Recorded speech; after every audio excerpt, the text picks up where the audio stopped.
Upstanding happens one act, one moment, one strength at a time, and standing up changes everything. This is the Upstander Ripple Effect. Hello, I'm Kevin Aldridge. And I'm Jackie Congedo. And welcome to episode 4 of the Upstander Ripple Effect in season 2. And we're ending 2025 on a positive note on purpose. Yep. Because as you all know, this has been a heavy year and a lot of things have been going on. But it's important for those of us who are upstanders to maintain hope. And so that's what today's episode is all about, right, Jackie? Yep. And we have no better person to help us think about some of the stories that leave us feeling hopeful than Cincinnati's treasure, Lucy May, who was kind enough to leave those beautiful brand new studios WVXU and come down and hang out with us for a few minutes today to talk about some of the things that you've gotten to experience and learn about over the course of the year that leave you feeling hopeful. So thank you for coming to join us. Well, thank you for inviting me. It's such a pleasure to be here with two of my favorite people in Cincinnati. Absolutely, It is. Yeah. We were thinking actually as we were talking about like how should we end this year and what do we want to feature, just the concept of good news and why it is important to continue to kind of like flood our consciousness with good news. And as human beings, we tend to gravitate towards the bad news. And, we're sitting in a tiny little table of 3 news people who have spent their careers, some of them shorter and some of them longer than others, too often, I think, caught up in the cycle of bad news, which can really, it can drain you. And I remember, when I was in that business for the better part of a decade, just having to like the self-care I had to do to make sure that I could show up every day with my head screwed on in a way that would allow me to continue to report on things that were so often tragic. But you've got some great, first, I'd just love to hear your reflections on that. How do you navigate through inevitably so much of the daily churn of negative news? Well, it's funny because in journalism school, at least where I went to school, I don't know about you all, the whole thing was there's no good news or bad news. It's just news. Yeah. And so people can't call it that. But we all know in our hearts that some news hits different than other news. I mean, when you're having to interview the family of a child that's been killed, when you're having to talk with somebody who's gone through, homelessness and eviction and despair, and they're just coming out on the other side of that, that's very heavy, as you said. And the crime news that so many of us have reported on over many years. I can remember when I worked at WCPO 9, we had this giant screen in the newsroom that showed what everyone was clicking on. And there was a heartwarming story that a colleague and I had been working on for months and months.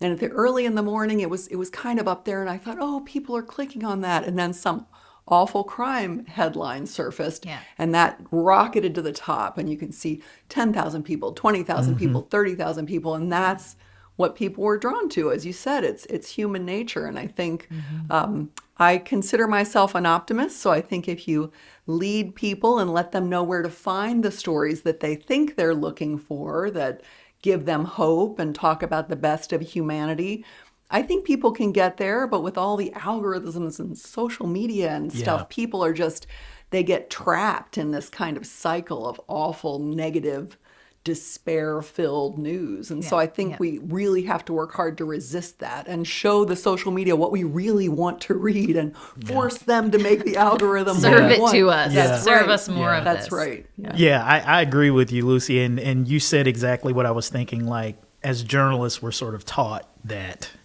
it's just news. It's not good news or bad news. But I think that's the balancing act of what we do, because you can become cynical as a journalist if you sort of numb yourself to the humanity and the impact of some of these stories. But at the same time, you have to be able to maintain an air of professionalism that allows you to ask questions, difficult questions in difficult circumstances, and not retreat from that because of the sensitivity of the nature. So it's a part of the job that I don't think people really kind of recognize. That's a challenge in being a journalist, is that we're all human. We feel things. We see the same things that our viewers do, but we also have to have that sort of arm's length from it to be able to do the job and report the facts the way that it's necessary. But I feel you. I'm frustrated by those same things too, because I see what people click on. I see what gets the most clicks. And then when I hear people always say, the media doesn't report good news, or there's never any good news, and I always push back on that, because I'm like, there are dozens of stories that we report every day. Many of them you would consider to be good news, but those aren't the ones that people are reading the most. And it's sort of like everybody looks at the car crash, but we spend very little time observing or looking at the Good Samaritan helping to change the tire of the man or woman on the side of the road whose car broken down, right? We kind of drive past that, but we rubberneck on the accident. And I think that that's kind of the same dynamic we see in news. Yeah. I think the other thing in terms of like why this is sort of a relevant conversation to be having associated with this podcast and, what we do at the center at Union Terminal is hopelessness is actually an essential ingredient for autocracy, for extremism. So, the more we're bought into the idea that there is no hope, I have no agency, things are inevitable. This is how the road to really dangerous things starts. And so I think, what I love about what we do on this podcast is we're not going to pretend that those things aren't happening, right? That we're living in rainbows and sunshine all the time. We are living in some really, really hard times. And that's not a secret. I don't think we're Pollyannish about that. We know. And light always exists in darkness. They exist together. And so the question that we, I think, should always do is to say, let's acknowledge the fact that we're up against some real challenges, but there are always points of light.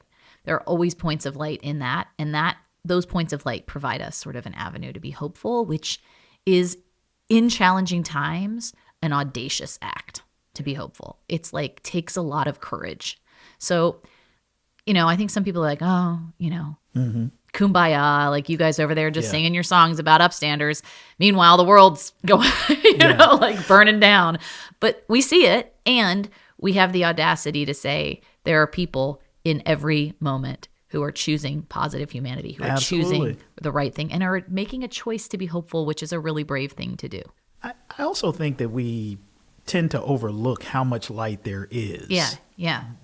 At the expense of not saying that the darkness that we see isn't significant and it isn't important, but I think we give more to that than we should. And I think, Lucy will get into this in some of the stories that she's going to bring up, but I think there are points of light that we see every day. And a lot of people exhibit that. It's just not on the national or international scale. And I think we allow these small bad actors of darkness to sort of blot out the millions of points of light that go unnoticed every day, right? And that's the thing. Like, there's good news all around us. You just got to open your eyes and be aware of the goodness that's happening right in front of you. A lot of times we blow past it because, the good news is kind of like, we take it for granted, it's and we're hardwired, as you guys were saying, to pay attention, to fixate on, because it's about survival, right? Yeah. And so when we're presented with something that is not so good, we feel like we have to like attach to it in a way that informs our thinking. But too much of that is a really dangerous. It's not just an unhealthy place to be. It's a dangerous place to be at societal scale. Mm-hmm.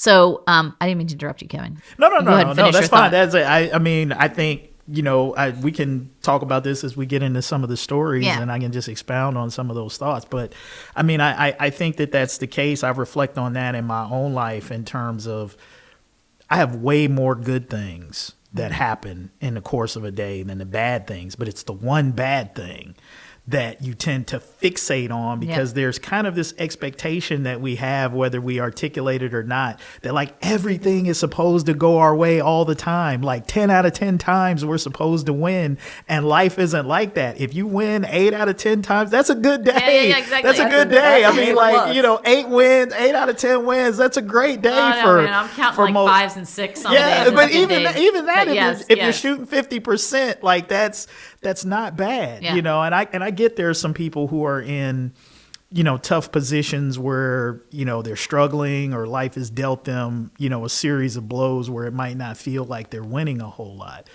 But I think if we learn to take an inventory of the good that we're experiencing every day, even a hello, or somebody taking time enough to bring you coffee, or is interested enough in you to even ask if you'd like something, like those are wins that we take for granted. And ways we can be, I think about that all the time, the blessing it is to do this work, like to be surrounded by stories of, people say, gosh, isn't that just so heavy for you to be consuming every day in the midst of times that are challenging? And I'm like, oh, no, I see it actually in the opposite way, which is that I'm surrounded by people who chose optimism, hope, who chose to act in a way that, hopefully engenders better outcomes after having been through the worst possible thing. I mean, it's really perspective setting and really hopeful. So anyway, Lucy, we want you to tell us about which moments of light over the course of this past year in your seat as the host of Cincinnati Edition on WVXU. What points of light are you holding on to as you go into the new year? Well, based on what you just said, Jackie, I want to talk about Ricky Jackson. Okay. Ricky Jackson is a man who grew up near Cleveland. He was arrested when he had just turned 18 for a crime he didn't commit. He was nowhere near the scene of the crime. There was one witness that identified him and 2 of his friends as being the people who committed this terrible crime. 2 people lost their lives. I mean, it was just an awful crime that happened. But Ricky Jackson and his friends were not there. He was sent to prison and was on death row for about 3 years, and saw people on death row getting executed consistently. And he thought, this is it. I mean, I'm just barely started my life. Well, then his sentence was commuted to life in prison, which in some ways was a blessing, but then he had to go into the general prison population, which is a whole different series of challenges, as you can imagine. Ricky Jackson spent 39 years in prison for this crime he didn't commit, and every time he went up for parole, the parole board would say, you've got a great prison record, you've been just a model prisoner, you've helped start programs, you've got an education, you've helped others, we just need you to admit what you did. And every time he didn't, because he hadn't done it. Right. And he said he would remember what his mother told him, just say what you know. Don't talk about things you don't know anything about. You didn't do this, don't say what you know. For 39 years he was locked up. He finally was able to go before a judge because the one witness who was coerced, the boy who testified against him, was only 12 when he was convinced to testify. There were other witnesses who said, Ricky wasn't there, but the jury went with this little boy whose testimony was inconsistent. A judge threw out his conviction, and he was exonerated after spending 39 years in prison.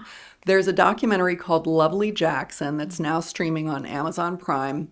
I watched that documentary and talked to him about it along with one of his attorneys from the Ohio Innocence Project who worked on his case. And I'm trying to put myself in Ricky Jackson's shoes, and I thought I maybe would be the angriest person alive if this had happened to me.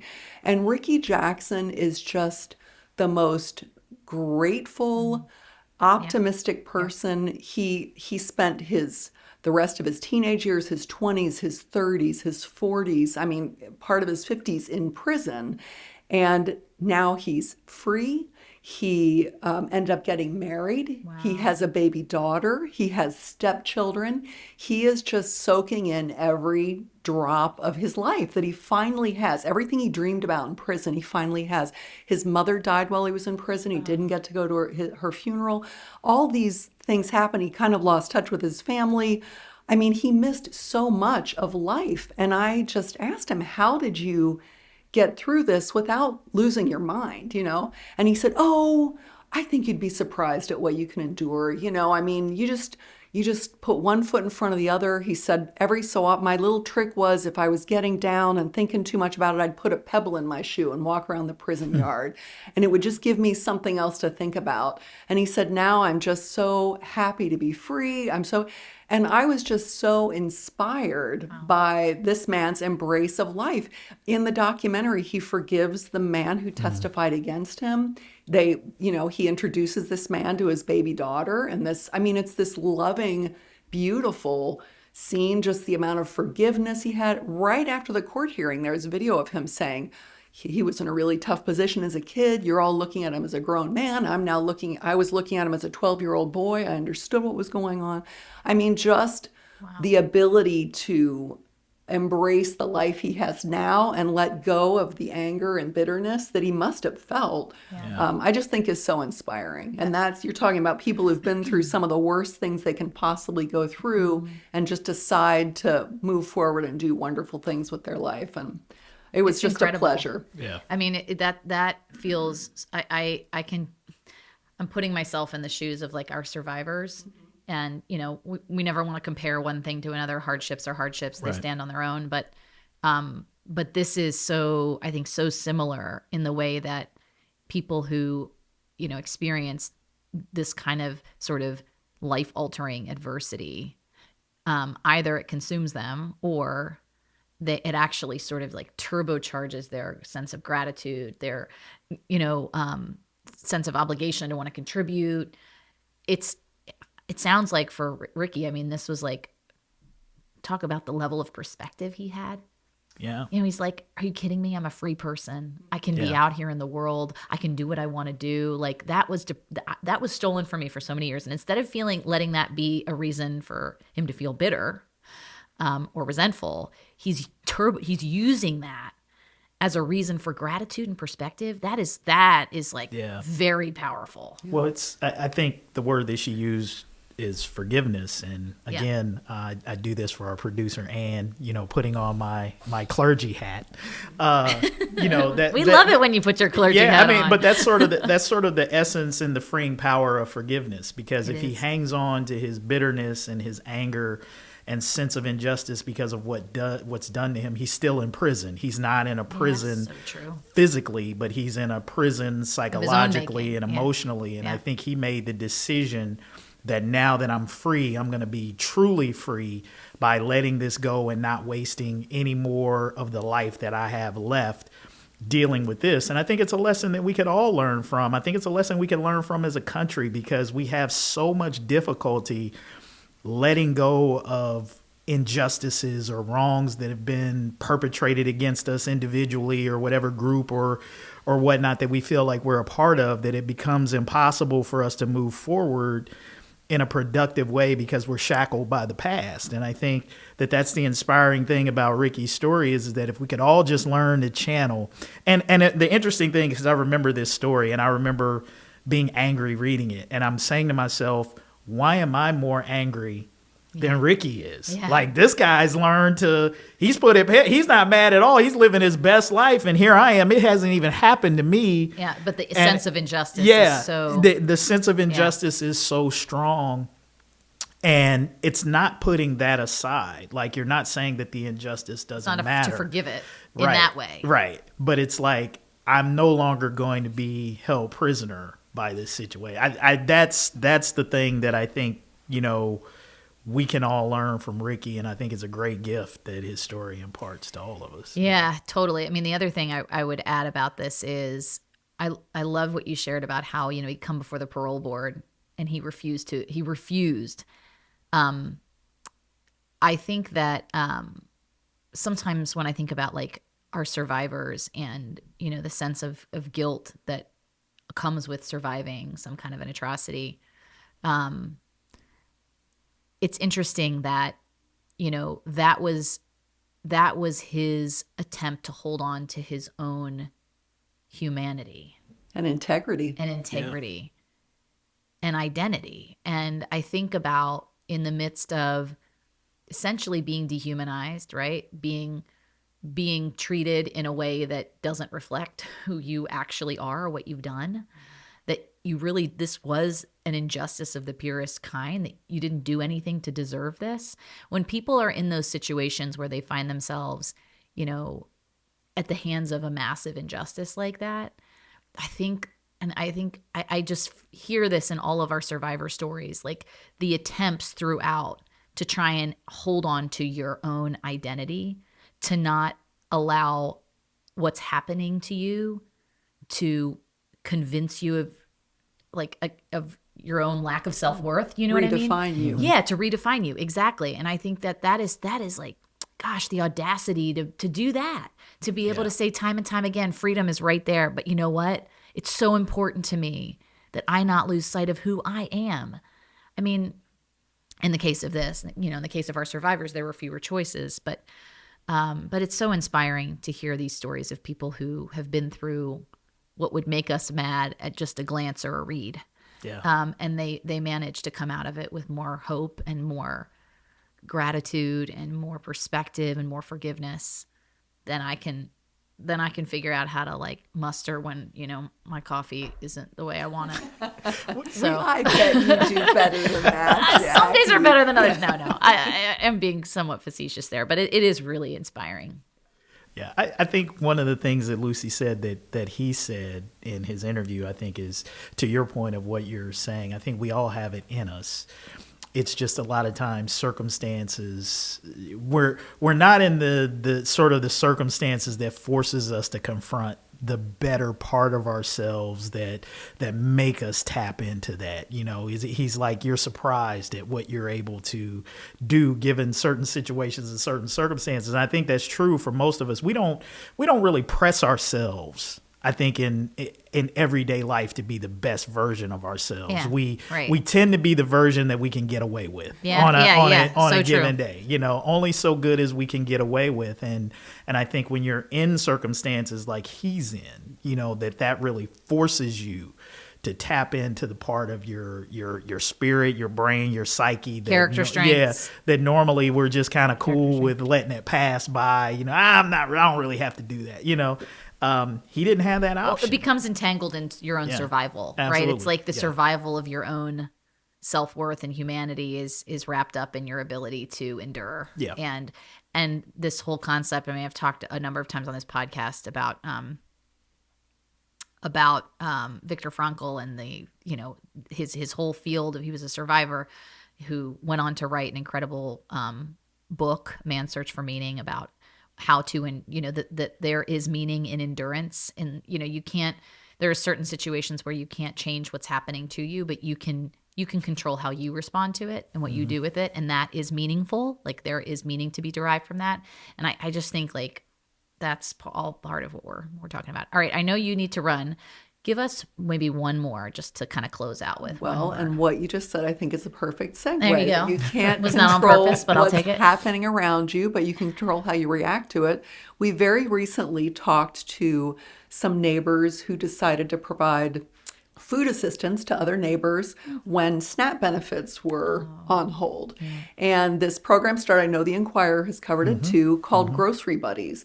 And these were some local families who, started on Facebook. We don't all love the Facebook for many things, but this is a use of the Facebook for good, not evil.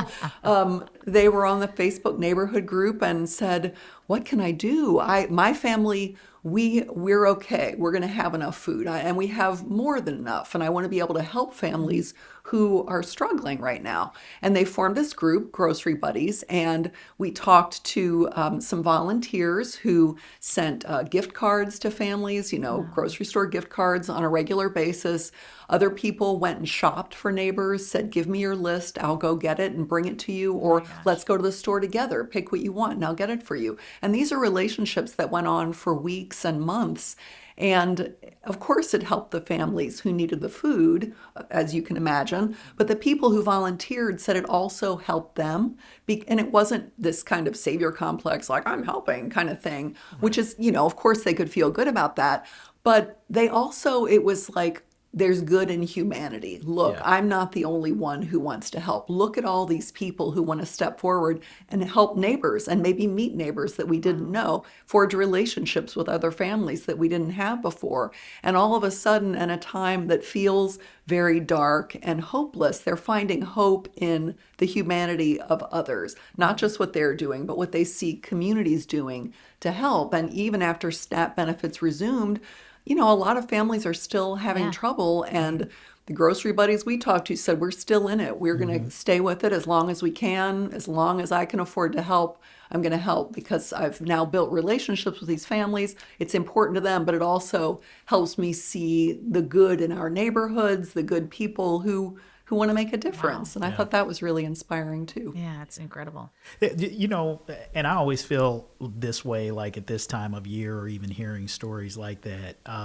Few things that you said. One, you wonder why we can't channel this. I mean, Cincinnati, I say this all the time, Cincinnati is a very generous community, and people step up and they help. And it's a great thing about this city that I think oftentimes is understated and we don't give enough credit for.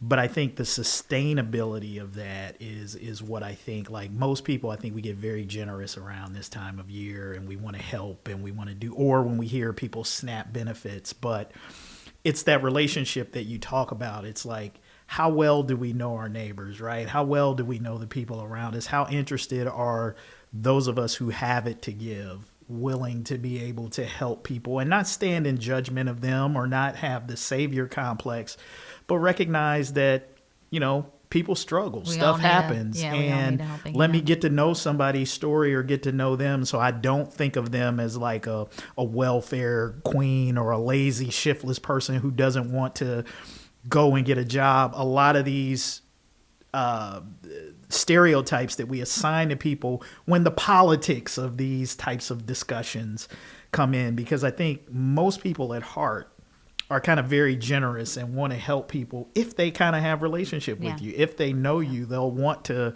sort of pitch in and help out, because we all realize that at some point in our lives, somebody has helped us get ahead, whether that's with a job, whether that's to help us buy food or whatever.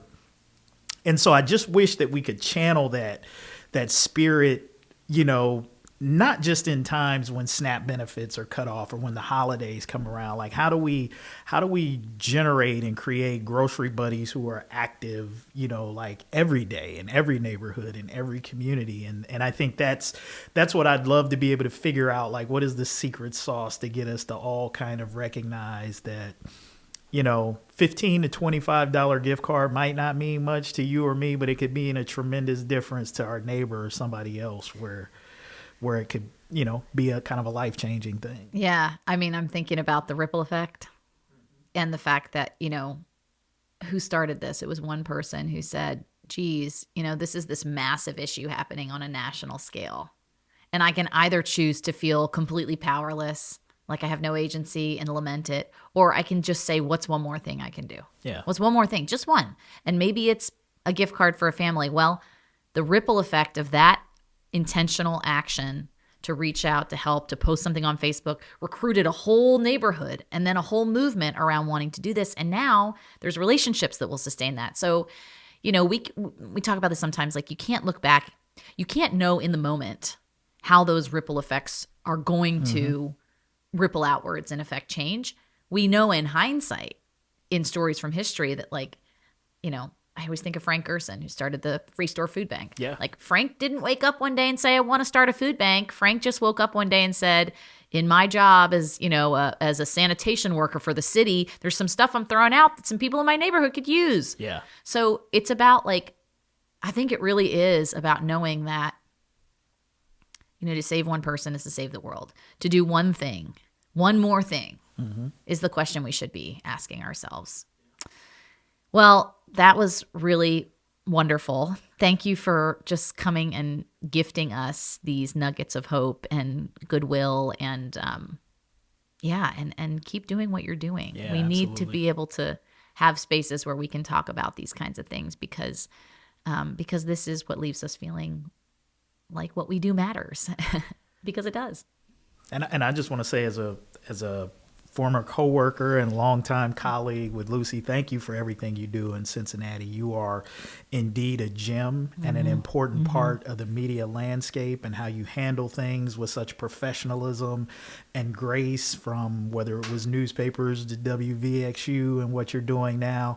You do an exceptional job of finding the stories, reporting the stories, and helping us understand what's going on in Cincinnati. And I appreciate you, and I know your listeners do as well. Oh, well, thanks, Kevin. And I'm a big fan of yours. I think you do a great job of looking at the important issues in our community and helping us find a lens to view those that's thoughtful and gives perspective. And Jackie, I'm a fan of what you do. I was just going to say, we are lucky in the city to have people who are curating community conversations in a way that is grounded in the best care for our community, who take it really so personally to make sure that they're doing justice to these stories. And the both of you are at the top of the list. Okay, now we're all going to step down off of our little pedestals, and we'll see you soon. You'll have to come back and join us for another episode. Thank you for being here. Thank you so much. Happy holidays. Thanks, Lucy. Same to you. She really is a gem in the Queen City crown. Absolutely. Lucy May. I mean, I wish every community could have a Lucy May, and some may, but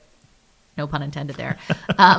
But probably not to the level of Lucy. She knows this community so well, and she is, when I think about the people who, I would often think about myself as sort of like a caretaker of stories when I was in news, and I felt the obligation to do the best possible job I could, because inevitably we're talking about human beings. Yeah. And, how do you handle these things in a way that has integrity and grit and humility and humanity. And I just think that Lucy embodies all of that so beautifully. So absolutely. Anyway. Well, and people forget that we live here too. Like this is our community. So the notion that we don't, we wouldn't care about, our community and the people that are in it. I think sometimes people lose sight of that. I mean, I get it, not trying to get a violin out for those of us who work in the media. Sometimes you do deserve a violin. Yeah.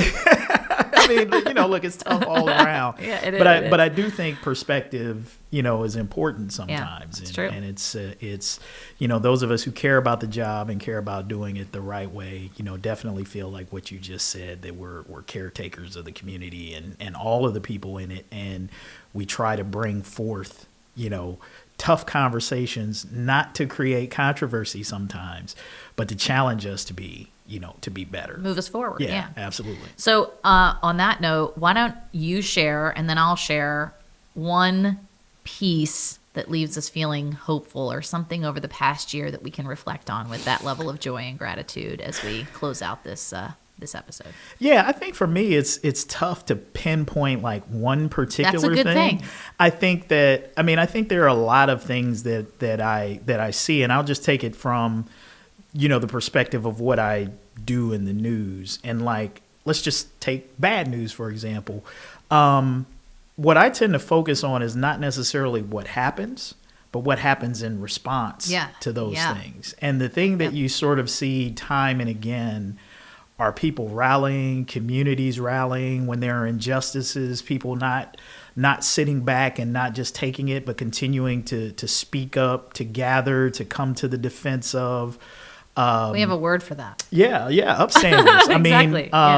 And that's, I've sort of taught myself to kind of look at things not necessarily in the traditional way that people would kind of look at things, but I kind of challenge myself to see like, what are people not looking at? What are they not paying attention to? What are the things that stand out? I'll give one quick example, and then I'll let you talk about yours. But I'm a huge Cincinnati Bengals fan, and I remember there was a incident earlier in the season where Jamar Chase was on, a flight, and there was a guy who got upset because Jamar Chase wouldn't give him an autograph, and this guy is video recording Chase in this moment, clearly trying to get a reaction of him that would become a viral moment. And it's sort of like, Chase just handled himself with such class, didn't give in, didn't, curse the guy out or say anything negatively. He just kind of held his peace. And quite naturally, you know, in the media, the whole thing would have been to make a big controversy out of the interaction. But what I saw and what I chose to write about was here was a guy who just did not give in to the environment, you know, and to what this guy was trying to pull out of him, and he sort of handled himself with dignity and class, which is not something you see a lot in sports or in entertainment or even in common life, where people are able to kind of just conduct themselves in that way. And so those are the types of things that I see in the news kind of daily that just gives me hope when people show that we are all capable of not playing to the lowest common denominator. Yeah. And I feel like sometimes where we're at sort of politically and in the country, that we don't appeal to our better angels or our best versions of ourselves. We've already written the story. We've written the story in the worst case scenario. Yeah, right? Yeah. That there are forces that are trying to get us to be our basest, most lowest parts of primal parts. But it's always good for me to see when people rise above that, when they don't give in to that. And that's what gives me hope. So, I mean, so well said. And I promise we didn't share this beforehand. I didn't know what you were going to say, but it does flow like perfectly into what I'd like to end on in terms of sort of what brought me a lot of hope this year. I've been thinking a lot over the past couple of days about what happened in Australia.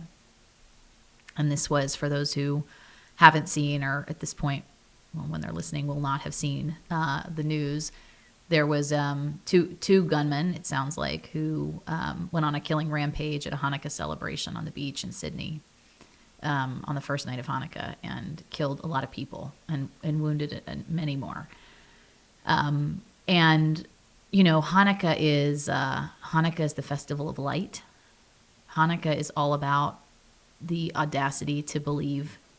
It's actually the audacity to be hopeful, not to quote our former president Obama, but when there's darkness around you, as I was saying, it requires like an act of sort of courage to act with hope.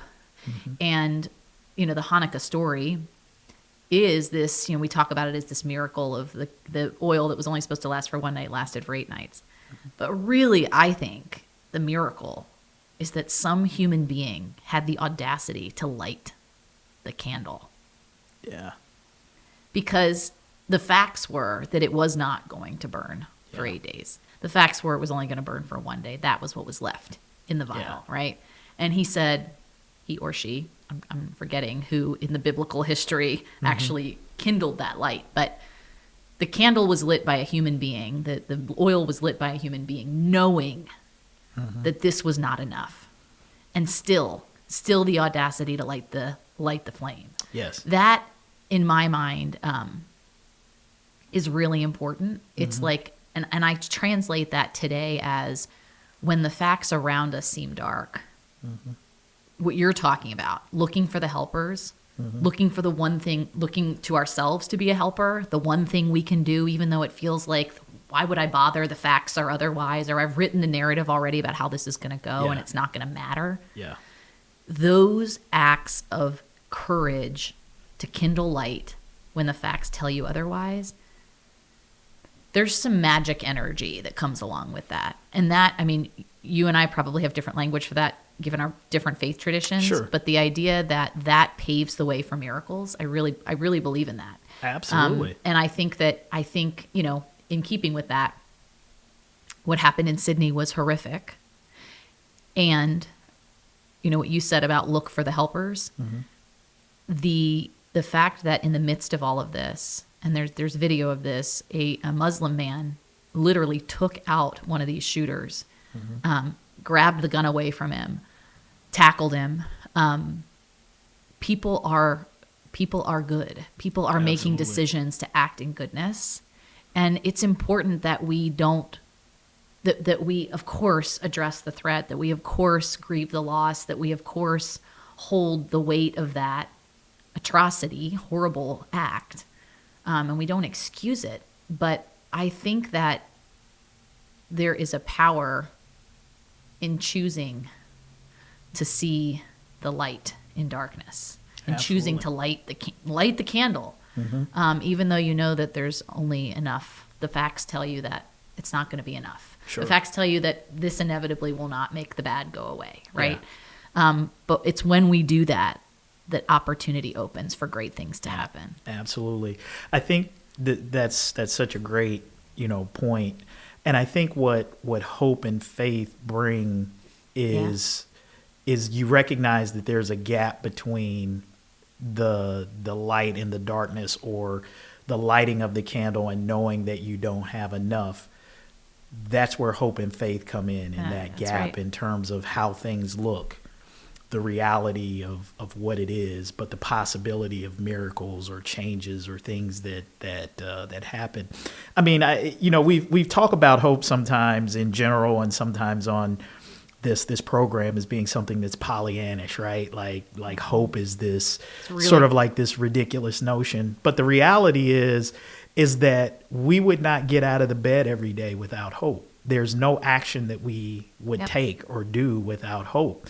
When you step up to ask, a man or a woman on a date, right? Like there's hope. That hope drives that movement, because you hope this person is going to like me in the same way that I do. Hope drives you to apply for that job because it enables action. Yeah, it's the facilitator of action. It is the absolute facilitator of action. And I think whether we recognize it or not, hope is the driving engine of every action that we take. Because without it, you become immobilized, you become stagnant, you become someone who doesn't see the point, right? Like the inevitability sets in. Right. Like that's why when people become hopeless, that they give in so easily to despair and destruction and these sort of negative reactions where you just kind of tap out, so to speak. But hope is what keeps us, Jesse Jackson used to say, keep hope alive. But no, hope is what keeps us alive. Yeah, so true. Essentially. It really is. Yeah. It really is. And I think it's why of all the 24 character strengths, and full disclosure, it is not in my top 5 character strengths, hope. Although, I don't know, I haven't taken it in a while. I should take the survey again. But I think that hope is actually the catalyst for the rest of them. Absolutely. You 100%. Have to, if you have no hope, then... Or to put it the other way, hope enables the rest of those things to shine through. So Absolutely. We are leaving you with a full dose of hope for the new year. We all have many reasons to be hopeful, to be grateful. Yeah. You are top on my list. Same, my friend. Same. I really feel that way. And we look forward to seeing you in 2026, hearing, being with you in 2026. Let us know. I'm curious to hear folks who are listening, like what did you take from the conversation, and what brings you hope? What gave you joy this year? We'd love to hear about it. Maybe we'll share it when we get into 2026 episodes. So great being with you. Thanks again for joining us, and we'll see you next time. All right. The Upstander Ripple Effect is a production of the Nancy and David Wolf Holocaust and Humanities Center. The center's mission is to ensure that the lessons of the Holocaust inspire action today. This series is part of the Cynthia and Harold Gutman Family Center for Storytelling. Visit us in person at Historic Union Terminal in Cincinnati, Ohio, or online anytime at holocaustandhumanity.org. The managing producer is Ann Thompson, technical producer is Robert Mills, and technical director is Josh Emerson. Select music is by Kick Lee, and this is recorded at Technical Consulting Partner Studios in Cincinnati, Ohio.